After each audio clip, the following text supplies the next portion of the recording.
इकबाल का नौकर कहने लगा कि मैं सोया हुआ था अपने कमरे में, रात के 2, 3 या 4 बजे का वक्त होगा। अल्लामा इकबाल ने मुझे आके जगाया और मुझे फरमाने लगे कि मेरे एक मुअज़्ज़ज़ मेहमान आए हैं, तो उठो उनके लिए कहीं से ताज़ा लस्सी बनवा के लाओ। कहते मैं उठा, मैं हैरान हुआ कि इस वक्त मेहमान आए हैं और लस्सी पीना चाहते हैं, ये बड़ी अजीब बात है। इस वक्त लस्सी कहाँ से मिलेगी? तो कहते हैं मैं किचन की तरफ गया, मैंने कहा बर्तन लेके तो जाता हूँ, निकलता हूँ, देखते हैं कहाँ से मिलती।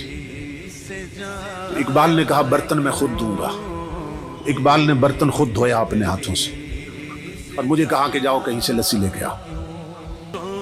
मैं बर्तन लेके घर से निकला और जब निकला तो मैंने कहा देखो तो सही मेहमान कौन आए। जब कमरे में झांका तो रोशनियों से मिलता जुलता एक इंसान बैठा था, जिसके चेहरे पर नूर की बारिश हो रही थी और जिसके चेहरे की चमक ने कमरे को मुनव्वर कर दिया था।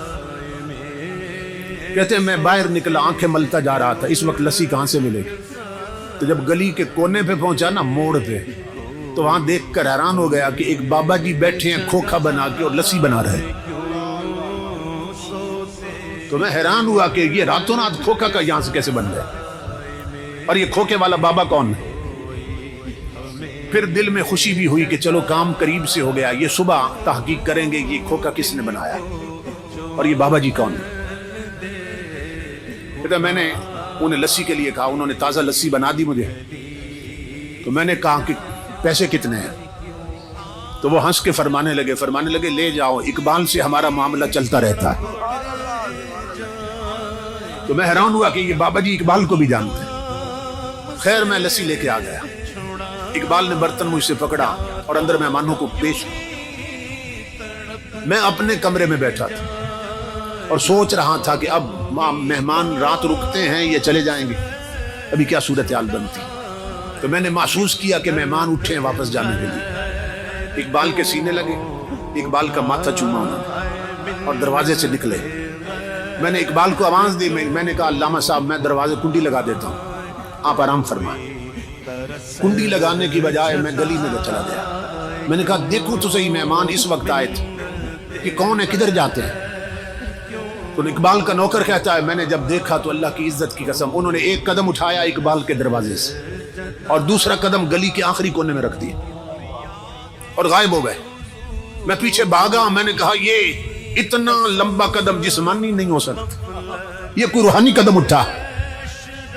पीछे भागा, जब गली के मोड़ पे गया तो हैरान हो गया, न बाबा न खोखा न खोखे वाला,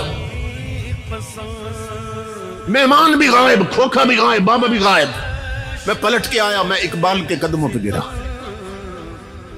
मैंने कहा कलंदर लाहौरी खुदा के लिए मुझे बता ये आने वाले बुजुर्ग कौन थे और वो खोखे वाले बाबा जी कौन थे।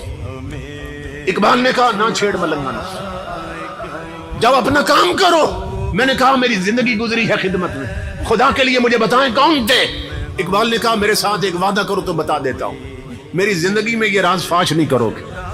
मैंने कहा अल्लामा साहब मैं वादा करता हूं। इकबाल ने कहा सुन अल्लाह की इज्जत की कसम, आने वाले गरीब नवाज थे, खोखे वाले दाता अली हजवेरी थी। इसी पर इकबाल कहता है फना कैसी बका कैसी, जब उसके आशना ठहरे, कभी इस घर में आ निकले कभी उस घर में जा ठहरे।